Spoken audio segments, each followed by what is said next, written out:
On that note.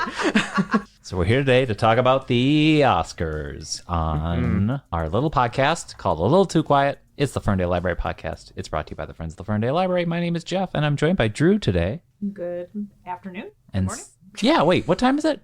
Yep. Well, folks at home, it's evergreen. You'll never know what time we actually recorded this. It's actually 1 a.m. Simon is joining us. Hello. Good morning. And we're here to talk about the Oscars, specifically Oscar snubs. I don't even know where to begin, but I'll just start clearing my own head, because we recently did just have the Grammys, and I heard someone say that when it comes to these awards, I don't think we should think of them, this person said, as like some sort of competition about which art is better than other art and which art is best art, but that these awards are here for recognizing achievement. And that gets kind of narrow fast, because that just to me sounds like a Titanic situation, or even a Mad Max situation, or a Lord of the Rings Return of the King situation, like who's getting the most awards. Achievement in film. And that just doesn't always, like, sure, that works for the technical awards, but it doesn't always work for Best Picture and acting performances. That's my thought that I'm just putting on the table here. I'm always amazed every year how worked up I get about all of this. I cannot not resist it. The drama, the feelings I get when my movie doesn't win. I don't know. Maybe that's the simplified expression. How are you both feeling about Oscars? Well, there's the classic meme where it's like, the Oscars are useless if I don't agree with them, but they got it completely right if my favorite movie wins. The validation of it all. Yeah. But like, that being said, there's always such a weird... The people that vote on the Oscars, it's always such a weird, who are they? Why do they pick the things that they pick? But then also, why do production companies nominate the things that they do? Right. Why do people nominate people for things that they do? And especially when things like Harvey Weinstein come out, and you find out that for decades and decades, this guy was just like manipulating stuff with his thumb on the scale, depending on how he felt about certain people, and yada yada. It gets goofy. And how much did studio marketing play into it? I feel like the public is finally waking up to that. Yeah, all the for your consideration ads that actually get seen on social media now, and not just in the mailboxes of Academy voters, right? That's a whole thing. Actors go on campaigns for all of this, and it feels like they have to play a sort of game in which they're pleasing the voters. Like, you'll see, I don't know what year you're listening to this episode, listener, but it's going into the 2024 Oscars. So Paul Giamatti's doing lots of interviews. Yeah. He's just making himself visible. And even Davine Joy Randolph is just doing interviews, being on podcasts, and just doing the thing. But then at the same time, everybody's like, well, Oppenheimer's going to win Best Picture, so Holdovers is going to get the Best Oscar thing, Right. or the Best Actor thing, Right. and actress things. But Another cynical thing I remember hearing is that sometimes voters, or the Academy, thinking of their own image maybe, and maybe even of the actual broadcast on television, is which person do we want to see on the stage? Whose face do we want to see on a big TV screen? Who do we think will give the most charming acceptance speech? That's also playing into it. yeah. But going on to what Oscar snubs, and did our movie win? I think that if I analyze my own experience of watching many, many, many, many Oscars, I have always watched every telecast thinking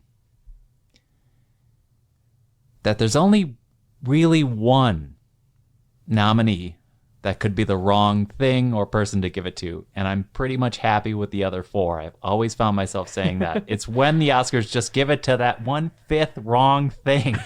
Just like, damn it. It's not even like I was rooting for one. I was happy for 80% of the nominees. Yeah. I think, I don't know, it's this year there's a lot of things that I look at the list of nominations and I'm like, why wasn't this nominated? Why wasn't this person nominated? Like, what is All of Us Strangers? I really thought had a shot.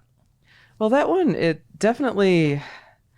Okay, that one for maybe. best. I know you don't like the ending, which we I don't have to don't get like the into, ending. but the performances seem to No, be. the performances were amazing, and also it's just kind of the best adapted screenplay category this year is bonkers because Barbie got shuffled into it.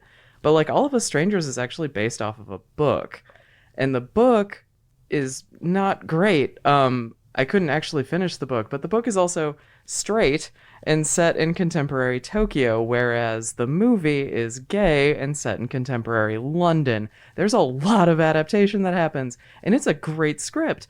Like, everybody in that theater got teary-eyed several times. But then somehow it's not even nominated for Best Adapted Screenplay, or like How to Blow Up a Pipeline was an incredible nonfiction book that got turned into an incredible movie. Fictional movie from a nonfiction book, just like Killers of the Flower Moon, Right. doesn't get nominated. Right. Another thing Oscar likes to do. Yeah, which, what made money? Well, no, yeah, but they also kind of excitedly welcome folks back into a category fold because they had just nominated Paul Mescal, what, a year ago or 2 years ago. So I thought maybe Paul Mescal would get another nom because, as Amy Adams can tell you, Oscars sure likes to nominate you multiple times. Yeah. Yeah. So I was surprised there. Drew, what's on your mind right now? What are you thinking about Oscars in general, or even just this Oscars coming up? So when we think about what's achievement versus what's every other element, I think that when you total it out, achievement doesn't actually mean anything concrete. Take So that, Mad Max. I was thinking about what's the first Oscars I remember, and turns out the first Oscars I remember it's 1985. Wow. So I went back to look at 1985, and in 1985, The Color Purple had 10 nominations and 0 wins. Yep. 0. Not a single one. One of the highest amount. Like, Yeah. I think only 2 other films have ever done that. And so when you think about like what makes up a movie is a series of elements all working together in perfect coordination to communicate a message.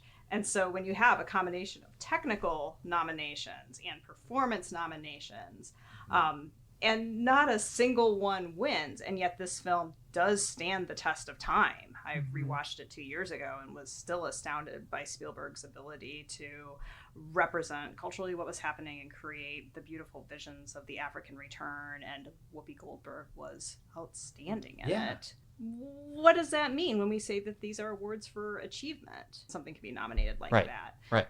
Similarly, when we talk about the Oscars like to bring people back and kind of build nomination history, sometimes that doesn't add up to anything. So another thought I had going back to my childhood is my mother really loved Peter O'Toole.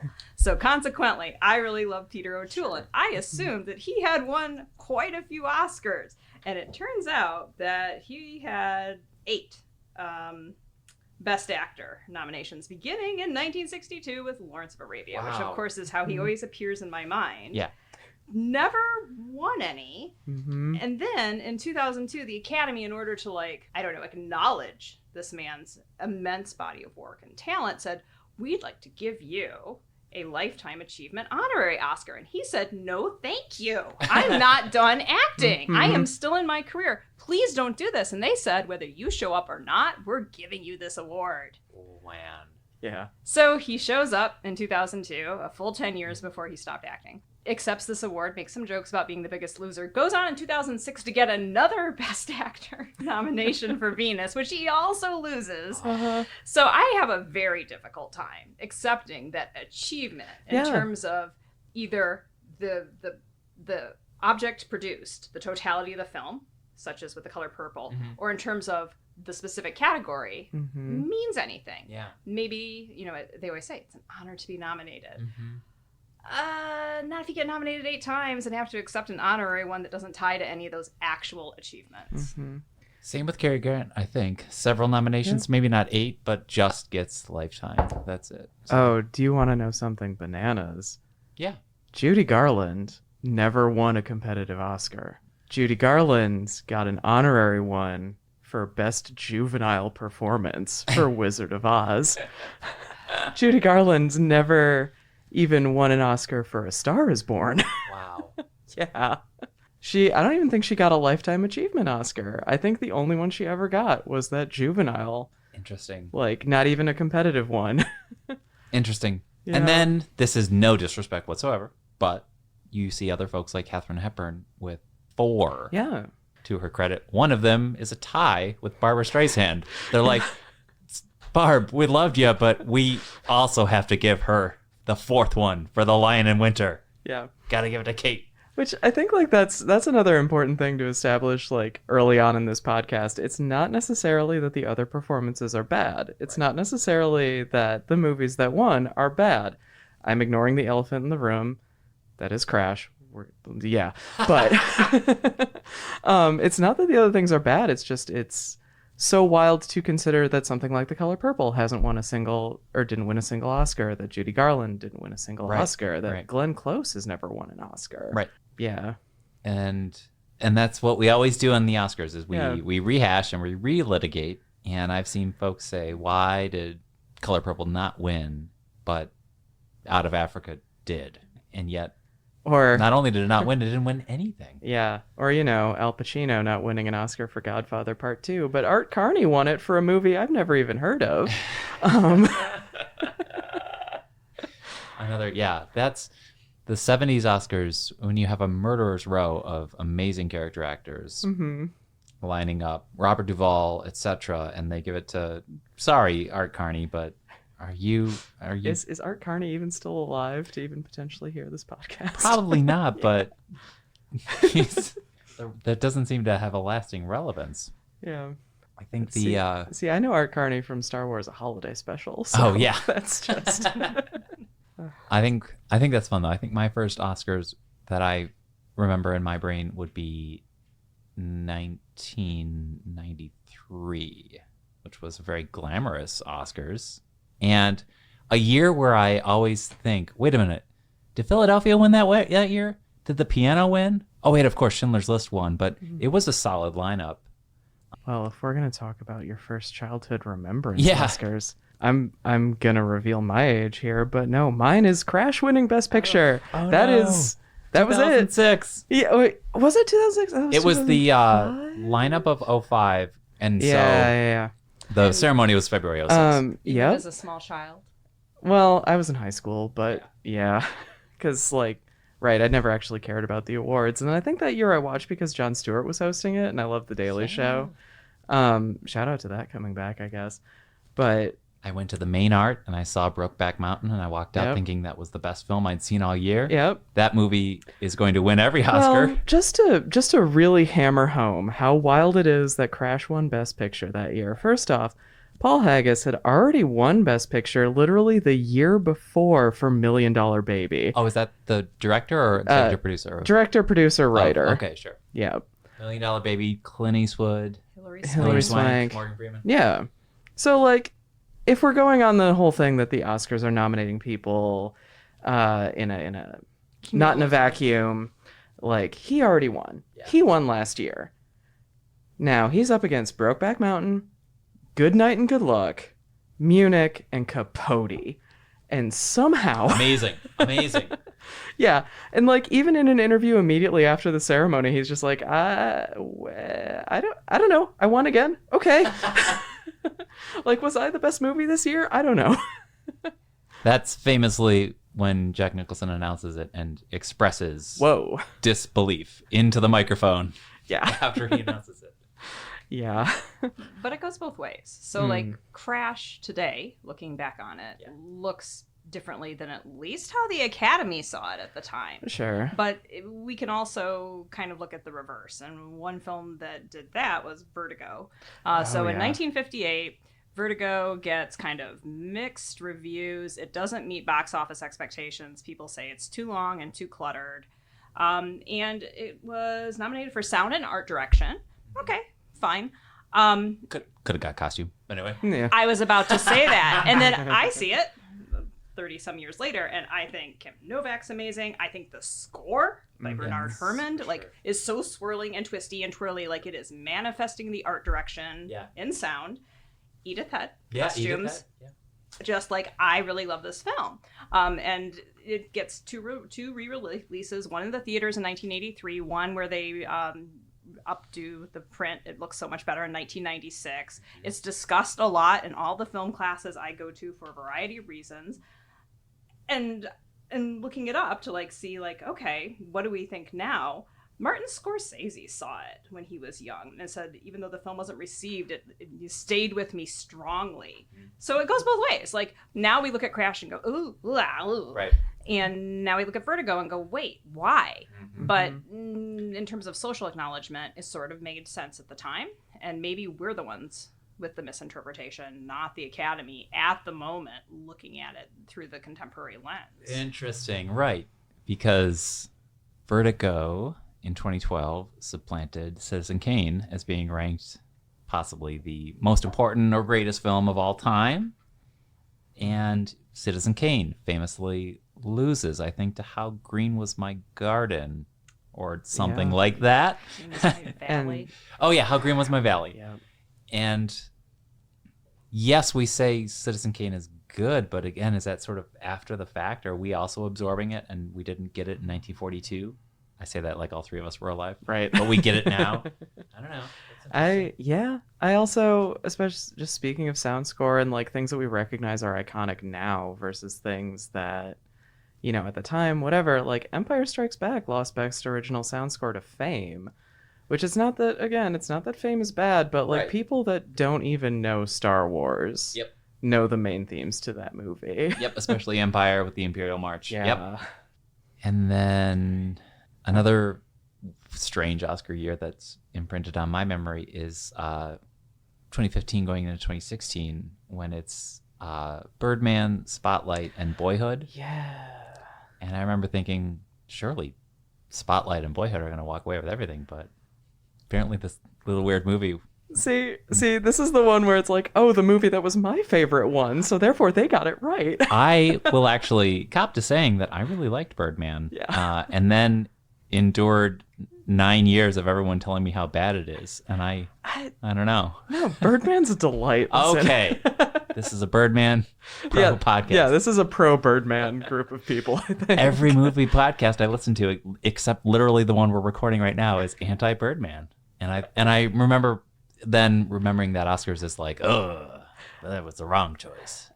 See, I mean, that's a movie that it plays with the history that happened outside of that movie in real life with Michael Keaton and everything. It plays with reality, unreality. There's some really cool special effects in that movie, but also just if we're going to talk about achievements, what a staggering achievement in acting, screenplay, blocking, editing. Because you could argue that movie looks like it was done all in one continuous long take, and the amount of discipline that took and all levels of making that movie. Yeah, sorry, And I've seen it being replicated much more after the fact. Yeah. So it has had some influence, whether people will admit it or not. Right. But then you have one of the rare instances in which a director repeats with Naruto winning that one, and then he gets it again for The Revenant the very next year. Remember that being a big deal? Yeah. I don't remember the director's lineup in 2016 though, but yeah, same. Drew, any more thoughts? So the big obvious snub this year that everybody talks about is what nominations Barbie did and did not receive. That's the one. And when it's seen as, when it is worthy of many nominations, but the two people most associated with it are not nominated for their work, director and lead actress. I was trying to think through what's the most charitable reading of why this would occur, and I don't have one for director, because a director was successful, in my opinion, and obviously that's very limited, when there's a lot of other elements that all worked well together. So when you're nominated for writing, and you're nominated for art direction, and you're nominated for an original song, and you're nominated for some of your actors, like you as a director have made a series of decisions that have all coalesced in such a way that your film is very successful. but not enough to get nominated. Never mind.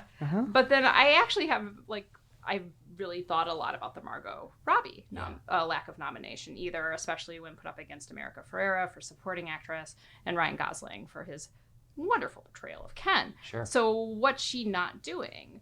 And I chewed on this for a really, really long time. And I think I finally came to my own conclusion just yesterday. When I was also thinking about Mickey Rourke's performance in The Wrestler, he did, which he won a Golden Globe for, and at the Golden Globes he thanked all of his dogs, both living and gone, and was very emotional about his fine collection of Chihuahua mixed breeds. But anyways, why did he not receive acclaim for playing this extremely physical role? Well, the Mickey Rourke of it was that in 2008, he plays somebody with steroids and atrophy and heart failure, and he's in pain. He's doing all of these physical things, but he, fundamentally, the wrestler, doesn't have a huge emotional arc. There is a resolution, but it's not an emotive performance. And then I thought about Margot Robbie and everything that I loved about her in Barbie. And a lot of it is that she is manifesting stiffness and force of posture and artificiality. And she has to be this constrained physical being to show you this is the plastic world. We're not actually humans. And then she has to carry it into the human world. And she doesn't get a big emotive journey. She learns things. She progresses. She makes different choices. While Ken has a realization. And changes his emotional trajectory because of it. So I really am disappointed that certain types of acting that are exhausting to do, and in the case of The Wrestler, have produced in me a huge emotional response, and in the case of Barbie, were fundamental to building the artificiality of the world, are not given the same weight as a lot of sobbing, as a big explosion, as a moment of loss. Sure. So, yeah. Yeah, I am going to casually remind the listeners, if they think that the money is the reward or whatever, the two people originally attached to Barbie were Amy Schumer and Lena Dunham. Right. If you don't think that Margot Robbie and Greta Gerwig were fundamental for that movie being as good as it was, they are not interchangeable. No. But Drew, your points remind me of how I felt about Leonardo DiCaprio winning for The Revenant, which I had very, very mixed feelings about because I don't feel like that movie gives him an arc. I think it just tortures him for 2.5 hours and he gets really beaten up and then the movie's over. And then I think folks, if you haven't seen The Revenant, that's The Revenant, except for Tom Hardy giving a monologue about seeing God in a squirrel, which is great. But I think the Oscars are like, Leo, it's been long enough. You get it now. That's that cumulative effect. Right. Oh, yes. Yep. Like, this is for everything you've done. Which also undermines that we are awarding achievement. Is it the total number of times we check boxes saying we like this? Or is it an actual thing that you did? Denzel, we're sorry we didn't give this to you for X. Here you go for Training Day. Paul Newman, we're sorry we didn't give this to you for HUD or literally anything. Here it is for Color of Money. So that kind of happens. I wonder when Toni Collette's gonna get her. Sorry.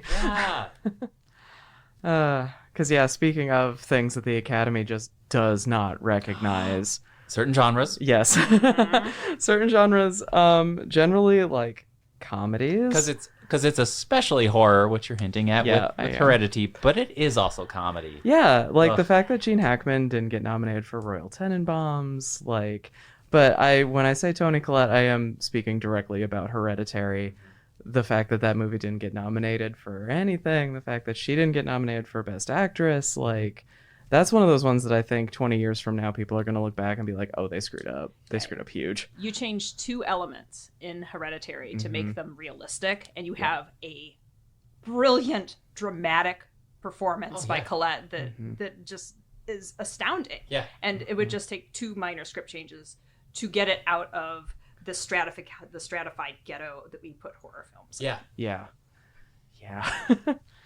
Too witchy, too demonic. No, not too demonic. The Oscars like demonic. They liked Well, Exorcist. Yeah, The Exorcist The was exception that nominated. proves the rule. Yeah, Well, though, what did it actually win? It didn't win Best Picture. I think it only won Best Adapted Screenplay. that's correct. I don't yes. think it won any of the acting ones either. No, It's no. just, For its achievement. Yeah. But it was the only one, though. Yeah. Yeah. Since then.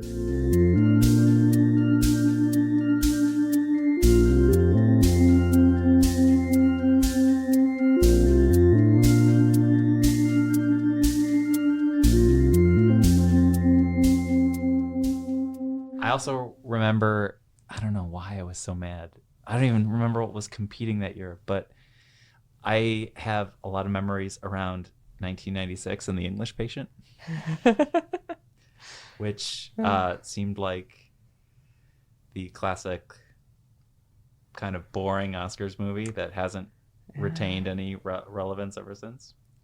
Yeah, that English Patient, if I recall correctly, was also part of the Harvey Weinstein Oscar production and promotion machine. That's right. It's It was kind of like that. 94 to 09. He's like, Yeah. So when everybody thinks of the classic Oscars pictures from those years, Yeah. Shakespeare in Love winning Best Picture over Saving Private Ryan or American History X or whatever, it's Harvey Weinstein with his So finger on the scales. We being need an alternative history. I know, right? Without Weinstein to know. Somebody who's a better writer than me should just write that book. Yeah, wow, okay. Yeah, Juliette Binoche takes Best Supporting. It also wins Best Picture, of course. Jeffrey Rush won Best Actor that year for Shine, a thing I never remember. Yeah. Wow, good on him. Yeah. You also have some more notes, folks, on the table. Anything else I we do. haven't covered? I do have more notes. But I mean, swinging back to Crash winning over Brokeback Mountain, I am also going to talk about this year with literally every single online article where it was oh yeah, and then Strange Way of Life is going to win Best Short. Duh. Because what else is even going to get nominated in that category this year? And it doesn't even get nominated in that category. This is the Pedro Almodovar short film with Pedro Pascal. And Ethan Hawke. Ethan Hawke. And I even got to see this movie in a theater. That is, do you know how rare that is for not an art house movie? Not even, okay, sorry, backing it up. Metro Detroit doesn't have a lot of art house movie theaters anymore. So our opportunities to see short films that would be good enough to get nominated for an Oscar have tanked. But I literally got to see Strange Way of Life in an MJR multiplex. Yeah. In the middle of the day on a weekend. It was amazing. That movie was great. The other short film it was paired with, also incredible. But here you have a gay man doing a movie where he's Brokeback Mountain wasn't queer enough. It wasn't made with enough queer sensibility. It wasn't, and he's always talked for years about how he would have made the movie even gayer. And here we have the perfect half an hour, incredible costumes, absolutely gorgeous cinematography. I left that wanting to see the other hour of that movie. Sure. Not even nominated. Right. And you would think that you might want that nominated because you might want that, even just from a broadcast standpoint, you might want that to win because you might want to see those two actors just walk up on stage, even if they don't talk. Yeah, Pedro Almodovar is a hilarious dude. Exactly. And even as just a long form apology for Brokeback Mountain not winning way back when. Right. But here we are, 2024 now, and we still can't get a queer director getting nominated for a queer movie. Yeah.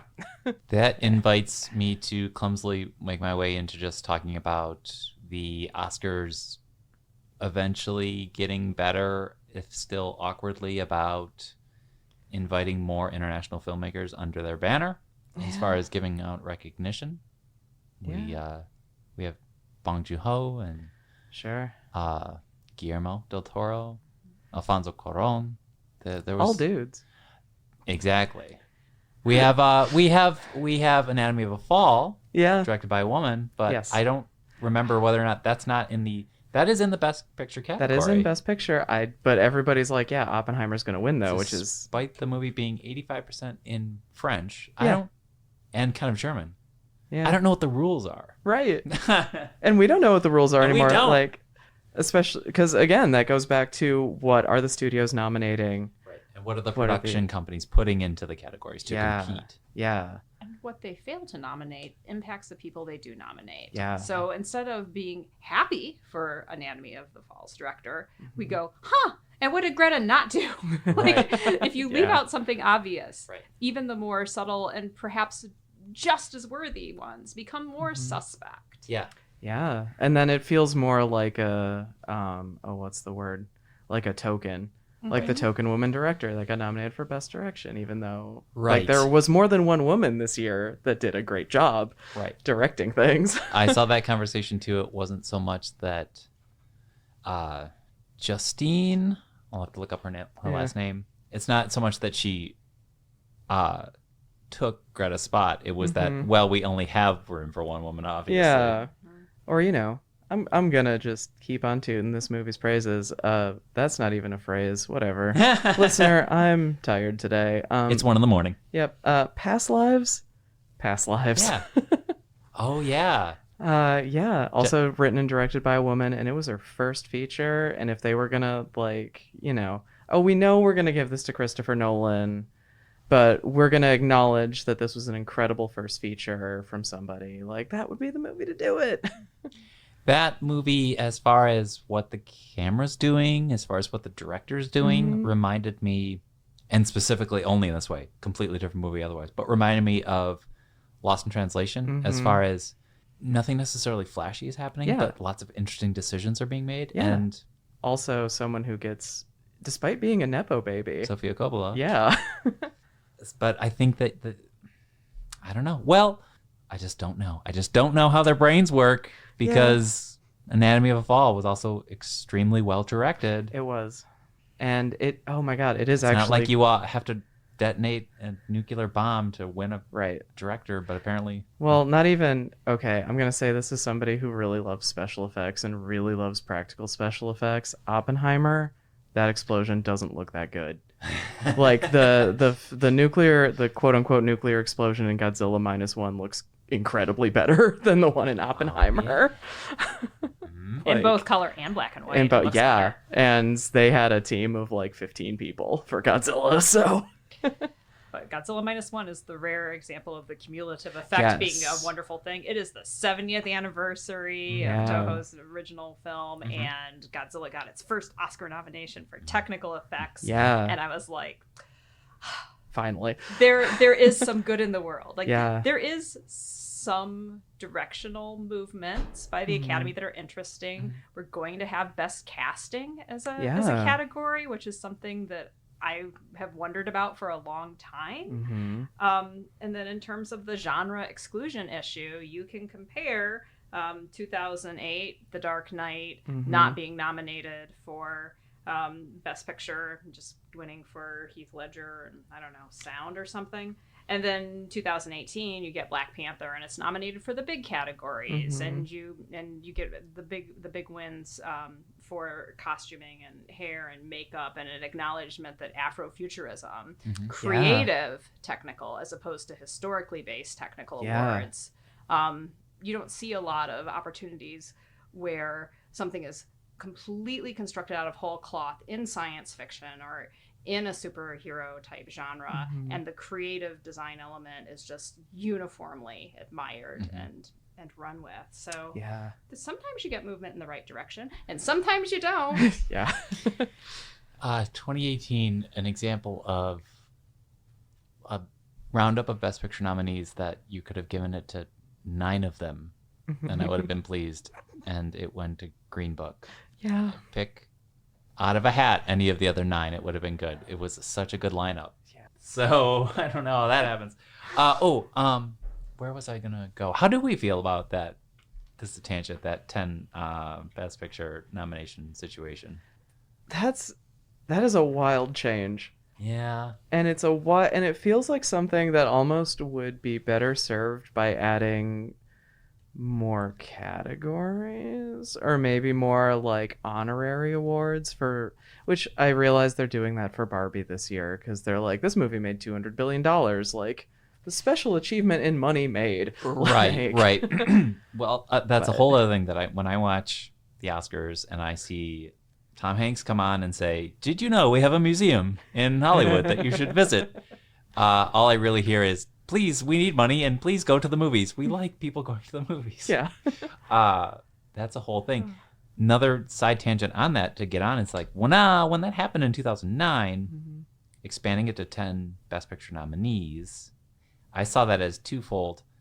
Yes, in a way, allowing for movies like, quote unquote, like The Dark Knight to get nominated. But more so, I saw that as strategic because 2009, 10, 11, 12 was still of the era where people had their like Oscar bingo cards and they all wanted to go see them in the theaters and check them all off and see all 10. Yeah. Wouldn't it be great if we could get people to go see 10 movies in theaters? But now people don't go to the theaters. Right. But But they don't go to the yeah. theaters anymore. So But they are more likely to go to the theaters Right. for the big Oscar blockbuster nominated. films. Right. You know, Yeah. like Barbie, that's Like Barbie, not right. nominated in the enhanced larger Best Picture or Best Yeah. Director. So Yeah. even to the extent where expanding the total number of Best Picture nominees might free things up for more popular films, I'm not sure it actually did that much. Yeah. But at the same time, I don't think if Best Picture hadn't been expanded to 10 things, we would get nominations for something like Everything Everywhere All at Once. which goes on to win. Yeah.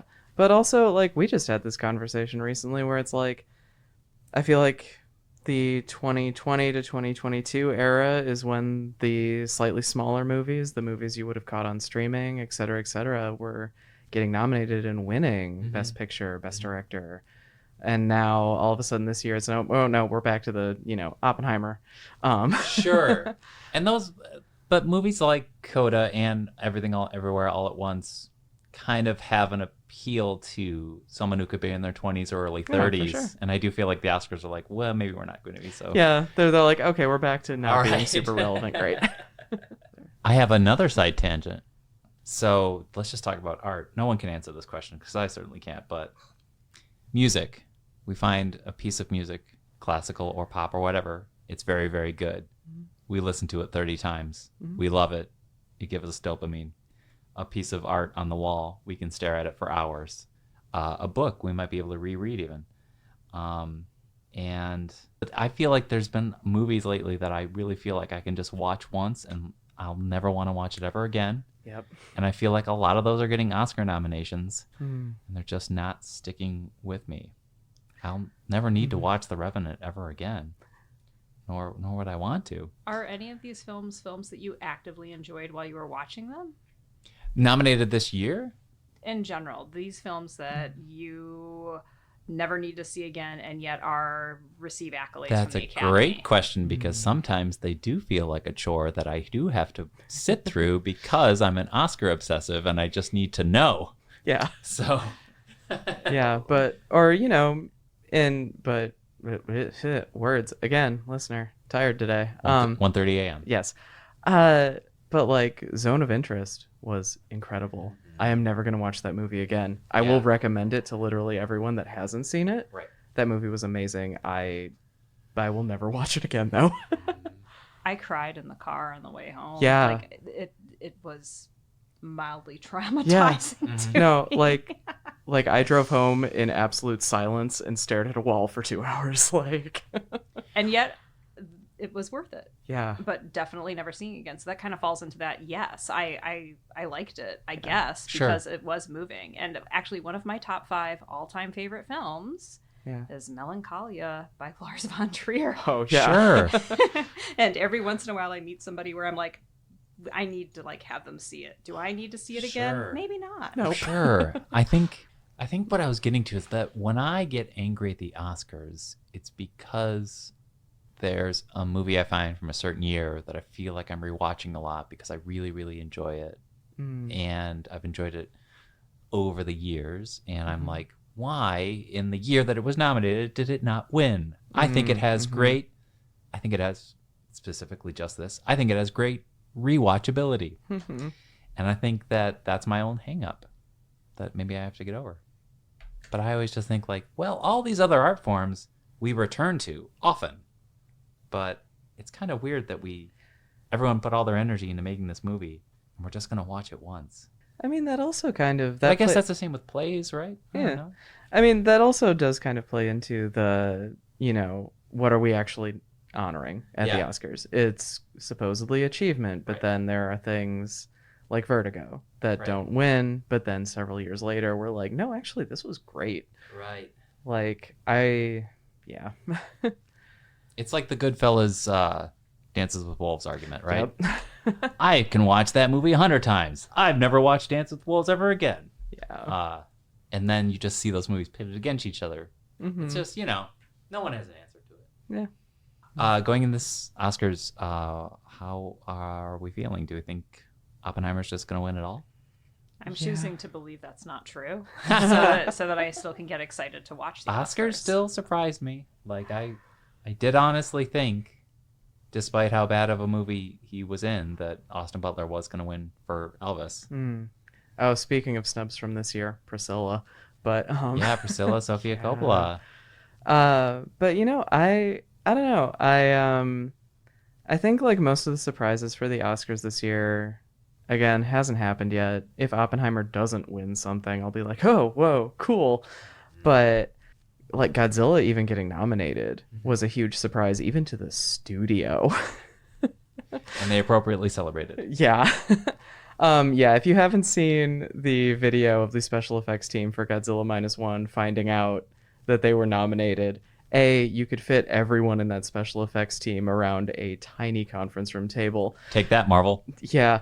Well, nobody was compensated well Oh, for that no. movie. That's part of the problem. But the also the fact that they all had their own little personal Godzilla figures watching the TV too was very cute. But right, the holdovers. Yeah. Right? Like I'm stoked for Paul Giamatti. I'm stoked for Daveen Joy Randolph. Like that movie was it was like that and Godzilla were my two favorite. Like I would rewatch these again. I love these. These performances are great. They are interesting. Like the holdovers is going to be like a yearly watch between Thanksgiving and Christmas for me for like the next, I don't know, 15 years. Yeah, so like those things I'm stoked for. I'm tempted to go through just the top 6 categories real quick and make our guesses, okay? I'm sure. Let's just make our guesses.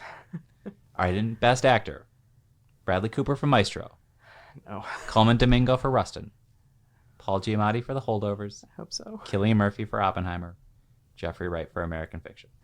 I mean, the other thing that you have to keep in mind is what the Golden Globes went to. And if the Academy knows what the Golden Globes went to and went, oh, well, Paul Giamatti won a Golden Globe, so we can give it to Cillian Murphy now. Yeah, there's should and will, and, Right. and will is Cillian Murphy, and I look forward to seeing his dazzling visage on stage. So there is that. Yeah. I think it's going to go to Paul Giamatti because he'll give the better acceptance speech. I think that's... Well, and also he didn't win for what, Sideways? right. Yeah, and Sideways didn't win Best Picture, so that'll be another consolation prize if it goes to. Well, not really, because again, that movie was great. But Best Actress, we have Annette Bening in Nyad, Lily Gladstone in Killers of the Flower Moon, Sandra Hüller in Anatomy of a Fall, Carey Mulligan in Maestro, and Emma Stone in Poor Things. There's no way it doesn't go to Gladstone. What? I'll say it. I'll stand Yeah. on it. all right, I think the other big contender for that category this year is Emma Stone. Yep. It's But between the two. that being said, also the only reason why there's not an Oppenheimer in that category is because there are no women in that movie. My only worry for Gladstone, this is a slight spoiler for Killers of the Flower Moon, is that it is a 3-hour movie in which you basically, I think she's sidelined for the entire third act, and it's almost a supporting performance. I'm worried that might hurt her. That's Scorsese's fault, not hers. She's incredible in it. Yeah. I think it is literally 50-50. Emma Stone, Gladstone, I have no idea what will happen. Actor in a supporting role, Sterling K. Brown in American Fiction, Robert De Niro in Killers of the Flower Moon, Robert Downey Jr. in Oppenheimer, Ryan Gosling in Barbie, Mark Ruffalo in Poor Things. I mean, I think it's going to be I think Robert Downey it's Jr. Robert Downey yeah. Jr. with Oscar saying, "You've earned it. Yep. You came back. You've achieved sobriety, and you've been Yeah. in several amazing movies. You made us and, $1 like, million with $1 billion with Marvel movies. Right. Here you go." Drew? American Fiction was a great film. It is. Sterling K. Brown is It's so good. really Yes. enjoyable, and Sterling K. Brown contains depths. Yep. Mhm. And I this is one where I'm choosing to believe that the common knowledge of Oppenheimer sweep is not accurate, because out of all of those performances, I really do think Sterling K. Brown does the most. Well, see, now we're getting into the interesting concept of pre-snubs. Where it's like, no, I agree with you. You know, somebody other than Robert Downey Jr. probably, but... Actress in a supporting role, Emily Blunt in Oppenheimer, only in 20 minutes of it. Sorry to editorialize. Yeah. Daniel Brooks, The Color Purple, America Ferrera and Barbie, Jodie Foster and Nyad, Davine Joy Randolph in The Holdovers. I think this is a runaway with Davine Joy Randolph. I hope so. She was incredible in that movie. But that being said, I mean, it's interesting that you say only in 20 minutes of it for Emily Blunt and Oppenheimer, because I think the shortest performance for Best Supporting Actress was crap, I'm forgetting her name, but she was in Network for 8 minutes. She was 8 minutes. And I would make the case that Patti LuPone was snubbed for Beau is Afraid for this category. I'm gonna say Emily Blunt, because she's miserable in that film. Yeah. And shows very different ways of being deeply unhappy with her lot in life. Yeah. And the Oscars tend to like women who do that. Yep. Interesting. Best Director, we have Justine Treat, Anatomy of a Fall, Martin Scorsese, Killers of the Flower Moon, Christopher Nolan, Oppenheimer, Yorgos Lanthimos in Poor Things, and The Zone of Interest, which is Jonathan Glazer. I wanted to go to anybody but Christopher Nolan, but it's This is an anybody but situation. Yeah. Yorgos was nominated for Yeah, I don't think Yorgos has won anything yet. The Favorite, but did not win. Yeah. I'm afraid this one's locked. Yep. For Nolan. Yeah, it's Nolan. And then we have the Best Picture. American Fiction. Great. Yeah. Anatomy of a Fall. Great. Barbie. Great. Holdovers. Great. Killers of the Flower Moon. Pretty great. Maestro. Good. Oppenheimer. Past Lives. Great. Poor Things. Great. Zone of Interest. Great. Yep. Yeah, that would be, I mean, it's probably going to go to Oppenheimer, but that would be one where if anything other than Oppenheimer or Killers of the Flower Moon won, I would be happy. And those are the two front happier. runners, I believe. I know. Those are the two front runners. Yeah, I'm gonna go hard in the paint for Past Lives. If you haven't seen it, you should see it. Yeah. If it's anything other than Oppenheimer, then it was worth staying up really, really late. Yes, that's true. Ooh, so yeah. I have to stay up till the very end, even though I am prepared to experience disappointment. Yeah. What if it went to Past Lives? Or what if it went to Zone of Interest? Because, I'm saying this as someone who 1,000% loved Past Lives. But you can also tell when Oscars has, 10 nominees and, there's clearly one that Oscars views as 10th place. Yep. And I really feel like everyone's just looking sideways at Past Lives. Yeah. Man, if that won. Yeah. I don't know.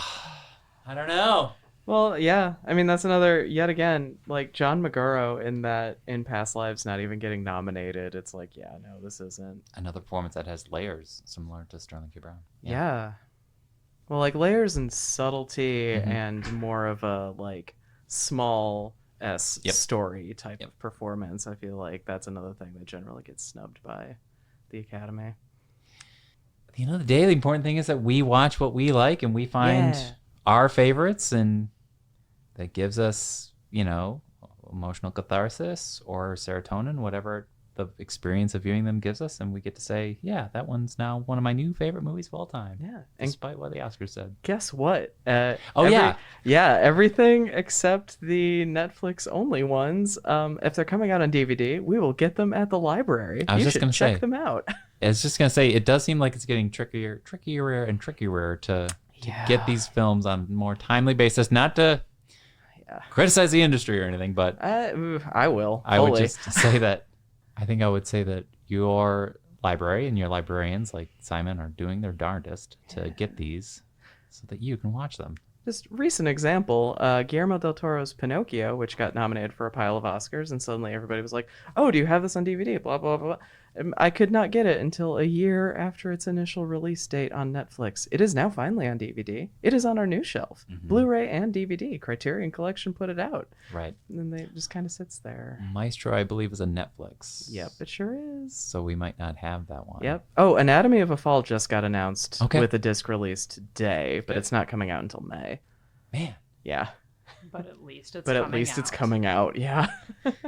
Well, also shout out because folks should be hearing this just in time for a library program that we're going to have here too. Right, Drew? Right, Yeah. on Wednesday the 28th, as cinema buff and lecturer Greg Black is returning to talk about the Best Picture nominations. He's going to show the trailers for all of them, and he has some insightful analysis of it. If you have questions, he's open to answering them. We had a really great time last year with him. I'm sure it'll be really great this year, too. And Greg is fun because you can raise your hand and go off on tirades just like we went on. Within reason, folks, because we got to keep that program moving. More information about that in our show notes, of course. Thanks for listening to us rant about the Oscars. And remember to visit your local library, especially our library. Also, remember that we're doing our darndest, and sometimes Netflix doesn't release these damn things. Yeah. So that'll do it for this episode of A Little Too Quiet. It's the Ferndale Library Podcast, brought to you as always by the Friends of the Ferndale Library. A shout out, of course, to our local musician John Duffy, who gives us intro and outro music. Please remember to rate, review, and subscribe, and just keep visiting your local libraries. We'll see you at the movies!